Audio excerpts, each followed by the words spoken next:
चलते रहो, चलते चलते सर, यहीं जाओ, पीछे हो जाओ, पीछे हो जाओ, पीछे पीछे चलते रहो, चलते रहो, चलते रहो, चलते रहो, चलते रहो, चलते भी रहो, बातें भी करो, चलते भी रहो। क्या ख्याल है आपका? आप दलितों के बारे में क्या ख्याल है?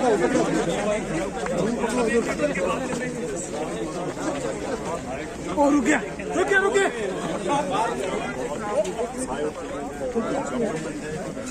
खान साहब इधर, खान साहब हम इधर हैं।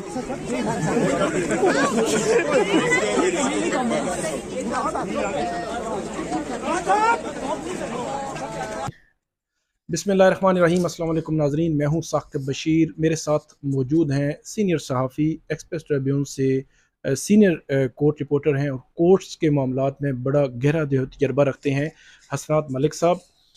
आज हम बात करेंगे इमरान खान के ख़िलाफ़ जो तौहीन अदालत का केस था। उन्होंने एडिशनल सेशन जज ज़ेबा चौधरी के ख़िलाफ़ तौहीन अमेज़ ज़बान इस्तेमाल की थी 20 अगस्त को, जिसके बाद ये तौहीन अदालत का केस शुरू हुआ, आज ख़त्म हो गया। आज की जो प्रोसीडिंग्स हैं या इस किस्म के जो केसेस हैं तौहीन अदालत के केसेस, उससे मुतल्लिक भी बात करेंगे। बड़ा स्पेसिफिक सवाल मैं पूछूंगा हसनात मलिक साहब से कि आपकी नज़र में, मलिक साहब, कि आपकी नज़र में कौन सा वो पॉइंट था जिसने इमरान खान को तौहीन अदालत की कार्रवाई से बचाया है? देखिए, मेरा ख्याल है कि अदालत ने कुछ इंटेंशन शो की थी कि आप इस तरह की स्टेटमेंट दें बोनाफाइड, वो अनकंडीशनल भी ना हो, तो हम ताकि आपके खिलाफ कार्रवाई जो है वो ड्रॉप कर दें, कंटेम्प्ट प्रोसीडिंग। तो इमरान खान साहब ने अनकंडीशनल अपॉलॉजी, कुछ वकला का कहना था कि जी अगर आप करेंगे, पीटीआई के वकला का कि जी आपकी गिल्ट तस्लीम कर लेंगे, आपको सज़ा भी हो सकती है, हालांकि मेरा नहीं ख्याल कि सज़ा होती। तो उसके बाद ये सोचा गया कि दरमियानी रास्ता रखा जाए, लेकिन साथ ही कहा गया जी कि मैंने अदालत के प्रोसीडिंग के दौरान मुझे समझ आई कि मैंने कुछ रेड लाइन क्रॉस की है और मुझे जो है वो नदामत भी है, और मैं जो है वो अगर उस जज साहबा के सामने पेश होना चाह रहे हैं, पेश होऊंगा, और अगर मैं वो समझती हैं कि मैंने कोई गलत किया काम, तो मैं अपॉलॉजी भी करूंगा। और साथ ही कहा कि जी अदालत फिर भी मुतमईन नहीं है तो मैं मज़ीद कुछ करने को तैयार हूँ। मज़ीद जो है ये था कि वो कह के भाई अगर अदालत नहीं तो फिर मैं अनकंडीशनल अपॉलॉजी। तो ये स्टेटमेंट जो उन्होंने दी, उसके फ़ौरन जो है वो 3 दफ़ा इस्लामाबाद हाई कोर्ट की चीफ जस्टिस में ने कहा कि जी हमें बड़ा अप्रिशिएट किया, बार बार उन्होंने 3 दफ़ा कि जी नहीं, बड़ा अच्छी आपकी स्टेटमेंट है और हम अप्रिशिएट करते हैं आपको। तो फिर जो शॉर्ट ऑर्डर, जो ऑर्डर लिखा था, उसमें कहा कि जी सेटिस्फेक्शन हमें प्राइमा फेशियाई जो स्टेटमेंट उन्होंने जमा ओरली जो बात की उन्होंने, और वो ओरल जो स्टेटमेंट दी गई, जो हमें मेरी इत्तला कि 1 घंटा जो उनके लीगल टीम थी वो इमरान खान साहब को बताती रही कि ये आपने कहना है, इससे ना आगे कहना है मजीद, आपने शहबाज गिल के केस का हवाला नहीं देना, आपने जस्टिफिकेशन नहीं देनी, क्योंकि इमरान खान साहब तो बार बार ये कहते थे कि मेरा केस सही तरीके से प्रेजेंट नहीं हो रहा और मैं जस्टिफाई बताऊंगा कि मैंने क्या कहा। लेकिन फिर उन्हें बताया गया कि ये अगर आप जस्टिफिकेशन देंगे तो फिर आपका बचना मुश्किल है, फिर अदालत के लिए तो आप जो है जस्टिफिकेशन नहीं देनी आप। तो फिर जो है वो उनको जो कहा गया अदालत अपने वकला ने उसके उसी तरह स्टेटमेंट दी। 70% केस लगा कि वो ख़त्म हो गया है इमरान खान साहब को पिछली हियरिंग में। तो आज सिर्फ ये है कि वो वही एफिडेविट जमा कराया उन्होंने। माइकस ने भी उनको इतला दिए हैं कि यही मशवरा दिया कि जो स्टेटमेंट इमरान खान ने दी वही स्टेटमेंट आप जमा करा दें। जज ज़ेबा चौधरी की अदालत में इमरान खान साहब गए, इतलात ये थी कि वो छुट्टी पे नहीं थी, लेकिन वो उस वक्त अदालत में मौजूद नहीं थी, लेकिन उन्होंने अपना कंडक्ट जो है वो जो एक बोनाफाइड आप कहें कि वो दिखाया अपना बोनाफाइड, तो इस वजह से उनके खिलाफ जो है वो कार्रवाई ख़त्म हुई है। अच्छा मलिक साहब, आपका बड़ा वसी तजर्बा है, आपने वो देखे हैं मुस्लिम लीग नून के जो MNAs थे वो डिस्क्वालीफाई हुए और उन्होंने अनकंडीशनल अपॉलॉजी भी कहीं उन्होंने की हुई थी।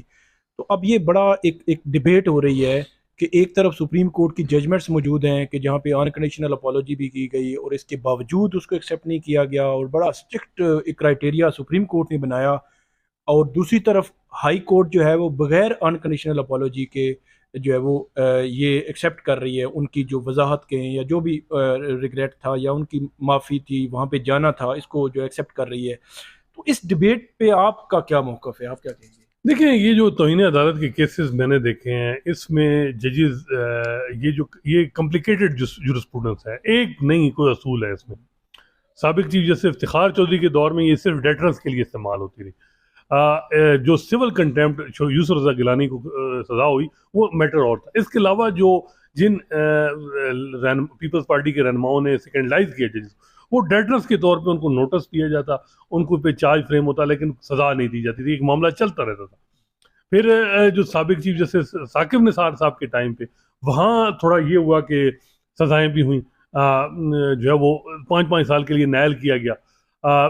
तलाल चौधरी, निहाल हाशमी, उन्होंने अनकंडीशनल अपॉलॉजी भी मांगी, लेकिन फिर भी उनको सजा दी गई। और फिर हमने देखा कि उसके बाद ये मामला अब दोबारा शुरू हुआ है, ये जो इस्लामाबाद हाई कोर्ट में, इसमें आप राना शमीम का केस भी देखें, मामला देखें, फिर उसके बाद आप फिरोज हशीकमान, वो अनकंडीशनल। तो ये अदालत की डिस्क्रिशन है कि वो किस तरह जो है वो मामले को चलाए।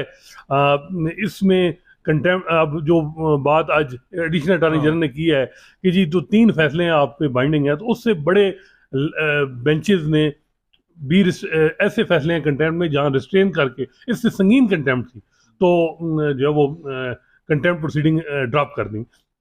मिर्जा असलम बेग पे भी कहा जा रहा है कि उन पे भी कंटेम्प्ट थी, उन्होंने भी कोई बात की थी कि बड़ी स्टेटमेंट की जी हमने डराया था जजेस को और फैसला लिया था, और ये बाद में जो है वो ख़त्म हो गया मामला। इसके अलावा भी बहुत कुछ वो मखदूम अली खान साहब ने वो माजी के केसेस रखे, और उन्होंने तलाल निहाल हाशमी में जो अनकंडीशनल अपॉलॉजी की कंडीशन जो एक बताई थी खोसा साहब ने अपनी जजमेंट में कि कैसे होनी चाहिए, उसमें भी मखदूम साहब का ये था कि वो जो जिस मेन केस से वो चीज़ें ली गई हैं वो उस तरह नहीं है जिस तरह उन्होंने ये कहा कि ये होनी चाहिए, अनकंडीशनल पहले होनी चाहिए, बोनाफाइड होनी चाहिए, ये वो।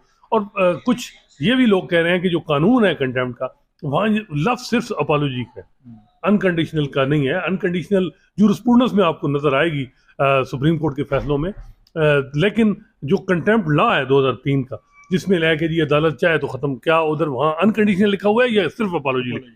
तो ये चीज़ भी देखनी है। मेरा ख्याल है कि सियासतदान चाहे जो भी हो, चाहे पीपल्स पार्टी का हो, नून का हो या पीटीआई का हो, तौहीन अदालत में इस तरह टेक्निकली नॉकआउट करना मेरा ख्याल है मुनासिब नहीं है। अदालतों को भी बड़ापन थोड़ा दिखाना हो चाहिए कि वो जब इस किस्म के पॉलिटिकल केसेस करेंगे तो उन पे स्टेटमेंट भी होंगी, देंगे लोग स्टेटमेंट।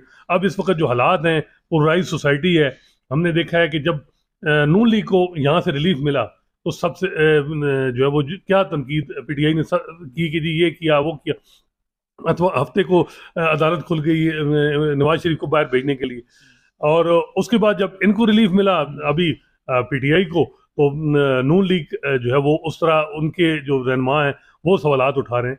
तो ये इस वक्त जो सबसे बड़ा इस वक्त अदालत के लिए, जुडिशरी के लिए चैलेंज है वो ये है कि जी आप कोई भी फैसला करें तो जो जिसका नजरियाती डिवाइड कहें या जो भी पोलराइजेशन इतनी है, मीडिया में भी है, सियासतदानों में भी है, वहाँ ओपिनियन डिवाइड है। कोई होना तो ये चाहिए कि एक प्रिंसिपल है, चाहे वो हम गॉड फादर की जजमेंट को क्रिटिसाइज करें या नून लीग के दौर में जो कुछ अदालतों ने किया है, तो वही कंसिस्टेंट होनी चाहिए कि अगर अब अदालतें नहीं कर रही तो हम क्यों उनको कह रहे हैं कि आप वही काम आप अब करें।